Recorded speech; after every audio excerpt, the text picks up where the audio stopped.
गर्म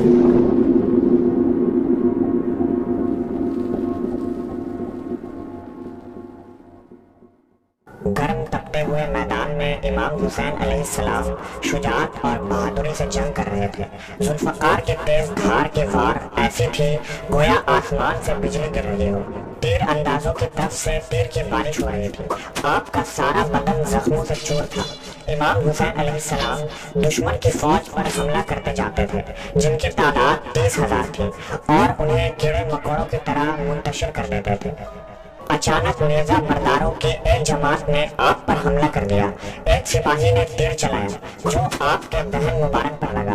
इमाम अलैहिस्सलाम ने दहन मुबारक से खून चुल्लू में लिया और आसमान की जानिब फेंका और फरमाया, खुदाया उन्हें नाबूद कर दे, उन सब को हलाक कर और उनमें से किसी को भी रोए जमीन पर बाकी न रख। नबी सल्लल्लाहु अलैहि वसल्लम के प्यारे नवासे को इस बेरहमी से क्यों शहीद किया गया? आप मैदान करबला क्यों पहुंचे? आपको शहीद करने वाला लश्कर कौन था? और मुसलमानों ने हुसैन इब्न अली का साथ क्यों नहीं दिया? इन हक़ाइक़ को इस वीडियो में हम मुकम्मल जानने की कोशिश करेंगे और करबला के इस अजीम वाक़या को मुख्तसर पेश करेंगे। वाक़या करबला सिर्फ तारीख़ इस्लाम ही नहीं बल्कि तारीख़ इंसानियत का बेहद दर्दनाक वाक़या है। ये दुनिया का वाहिद ऐसा वाक़या है जिससे आलम की तमाम चीज़ें मुतासिर हुई। आसमान मुतासिर हुआ, ज़मीन मुतासिर हुई, सूरज और चाँद ऐसे मुतासिर हुए कि शफ़क़ की सुर्खी ने आसमान लाल कर दिए। ये वो गम अंगेज़ और अलमनाक वाक़या था जिसने जानदार और बेजान को खून के आंसू रुला दिए, जिसका पस मंज़र नबी सल्लल्लाहु अलैहि वसल्लम और आपकी औलाद की दुश्मनी थी। नबी सल्लल्लाहु अलैहि वसल्लम के वफात हुए 50 साल गुजर चुके थे। आप सल्लल्लाहु अलैहि वसल्लम के नवासे इमाम हुसैन नमाज मगरिब के मुसल्ले पर तशरीफ फरमा थे। मस्जिद में हुकूमत का एक सिपाही जूतों समेत अंदर दाखिल हुआ और अपनी कमर से खत निकाल कर इमाम हुसैन की तरफ लिखता है। इमाम हुसैन अलैहिस्सलाम ने खत उठाया और खत पढ़ने के बाद फरमाया, इन्ना लिल्लाहि व इन्ना इलैहि राजिऊन। अब्दुल्ला ने पूछा कि इसमें क्या लिखा है? फरमाया, शाम का हुक्मरान मुआविया इब्न अबी सुफियान नहीं रहा, गवर्नर ने हमें बुलाया है। इमाम हुसैन अलैहिस्सलाम हाकिम मदीना वलीद के पास पहुंचे। वलीद ने कहा, यजीद बिन मुआविया हुक्मरा बन गया है, उसकी बैत कीजिए। इमाम हुसैन ने जवाब दिया कि अहले बैत नबूवत किसी की बैत नहीं करेंगे। अमीर मुआविया ने अपने बाद अपना जानशीन और आलम इस्लाम का खलीफा अपने बेटे यजीद को मुकर्रर कर दिया और मुसलमानों से कहा कि वो फैसले को कबूल कर ले। उस वक्त मदीना में जय्यद सहाबा इकराम मौजूद थे। मदीना के जय्यद सहाबा ने यजीद के हाथों बैत करने से इनकार कर दिया था, जिनमें हजरत हुसैन इब्न अली, अब्दुल्ला इब्न जुबैर और अब्दुर्रहमान बिन अबी बकर के नाम बहुत अहम हैं।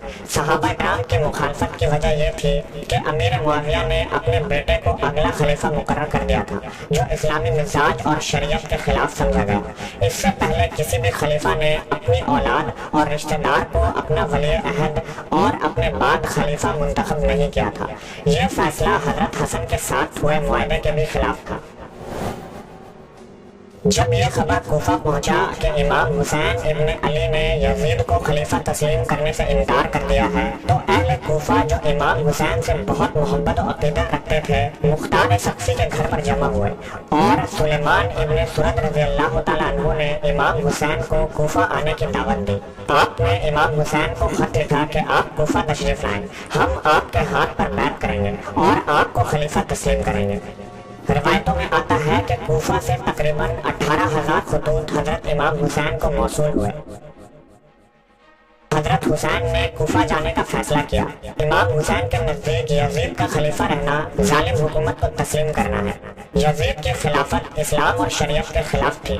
दूसरी तरफ यजीद बिन मुआविया की जाती शख्सियत भी तनाज़ा का शिकार थी। यजीद शिकार, तफरीह और शराब का आदी था। लोगों का भी मानना था कि उसमें खलीफा बनने की अहलियत और सलाहियत नहीं है, जबकि यजीद हर हाल में इमाम हुसैन से बैत लेना चाहता था, क्योंकि हजरत हुसैन नबी सल्लल्लाहु अलैहि वसल्लम के नवासा थे।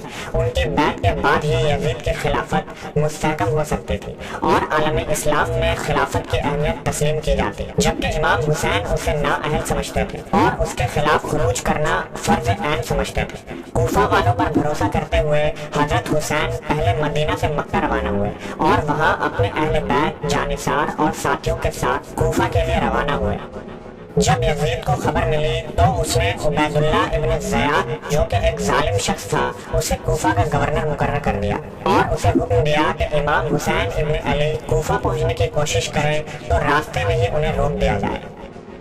ابن زیاد نے ایک لشکر روانہ کیا اور امام حسین اور ان کے ساتھیوں کو وہی روک دیا۔ 3 محرم کو عمرو بن سعد 4000 فوج لے کر کربلا پہنچا۔ یزید اپنے گورنر کے ذریعہ اپنی باتوں کو قبول کروانے کے لیے امام حسین پر دباؤ ڈالتا رہا۔ جب امام حسین نے یزید کے شرائط کو نہیں مانا تو آخرکار دشمنوں نے فراز پر فوج کا پہرا لگایا۔ 7 محرم کے بعد حضرت حسین اور آپ کے پورے جانثار اور اہل بیت کو پیاسے رہنے پر مجبور کر دیا گیا۔ آپ کو نہر فرات سے پانی لینے کی اجازت نہیں تھی۔ 3 دن گزر جانے کے بعد جب امام کے گھر والوں کے بچوں کو پیاس لگنے لگی تو حسین علیہ السلام نے یزیدی فوج سے پانی طلب کیا۔ دشمن نے پانی دینے سے انکار کر دیا۔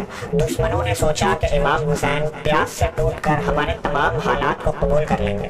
جب 3 دن کی پیاس کے بعد بھی امام نے یزید کی بات نہیں مانی تو دشمنوں نے آپ کے خیموں پر حملہ کرنا شروع کر دیا۔ امام حسین نے 1 رات کی مہلت طلب کی۔ عاشورہ کی اس رات حضرت حسین اور آپ کے اہل خانہ نے اللہ کی عبادت کی اور یزیدی فوج کو مخاطب کر کے امام حسین نے ایک تقریر کی۔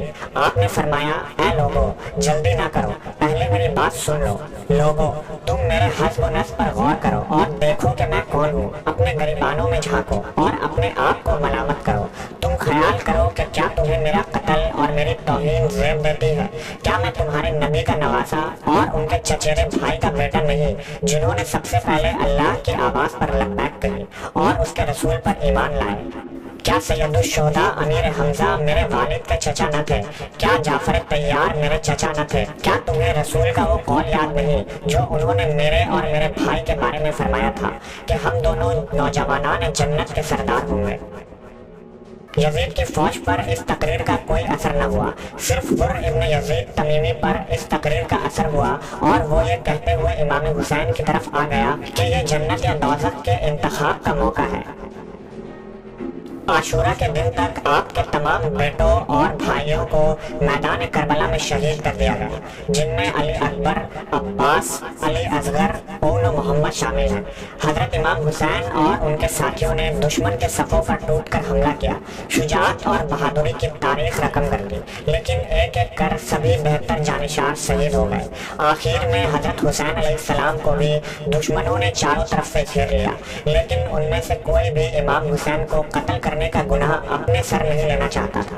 آخرکار شمر ذی الجوشن کے اکسانے پر زرعہ بن شریک تمیمی نے یہ بدبختی مول لی اور حضرت حسین کے ہاتھ اور گردن پر تلوار سے حملہ کیا۔ سنان بن انس نے تیر چلایا، جس کے بعد امام حسین گر گئے۔ ان کے گرنے پر شمر آگے بڑھا اور اس ملعون نے امام حسین کا سر پیچھے کی طرف سے کاٹ کر جسم سے جدا کر دیا۔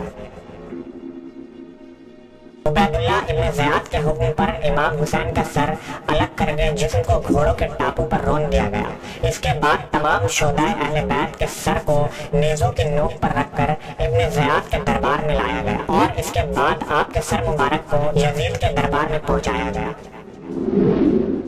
جب یزید نے امام حسین کے سر کو دیکھا تو اس پر چھڑیاں پھیرنے لگا اور کہا کہ ہمارے خلاف اٹھنے والے سروں کا یہی انجام ہوتا ہے۔ اس منظر کو دیکھ کر امام حسین کی بہن زینب کبریٰ کا دل تڑپ اٹھا۔ آپ نے دربار یزید میں ایک لرزہ آمیز خطبہ دیا۔ اس خطبے کو سن کر یزید کے دربار میں موجود درباری اور اہل شام کے چہروں کی رنگت بدل گئی اور وہ پشیماں ہوئے۔ واقعہ کربلا کا بغور مطالعہ کرنے سے ہمیں یہ پتہ چلتا ہے کہ یزید نے امام عالی مقام کو آپ کے خاندان اور اصحاب سمیت بے دردی سے شہید کر کے خود کو فاتح اور خلیفہ برحق ثابت کرنے کی جو کوشش کرنا چاہتا تھا وہ اس کوشش میں ناکام ہوا۔ الٹا اس کی وہ وقتی جیت ہی اس کی ابدی شکست اور رسوائی کا پیش خیمہ ثابت ہوئی، کیونکہ امام عالی مقام شہید ہو کر بھی لوگوں کے دلوں پر حق و صداقت کا عظیم مینار بن کر راج کرتے चाहते हैं, जबकि यजीद बज़ाहिर जंग जीत कर भी अज़ली ज़िल्लत और रुसवाई और नजासत के अलामत बनकर रह गया। ये जंग दरअसल इमाम हुसैन की अब्दी फतह साबित हुई। Thanks for watching. Don't forget to like, comment, share and subscribe to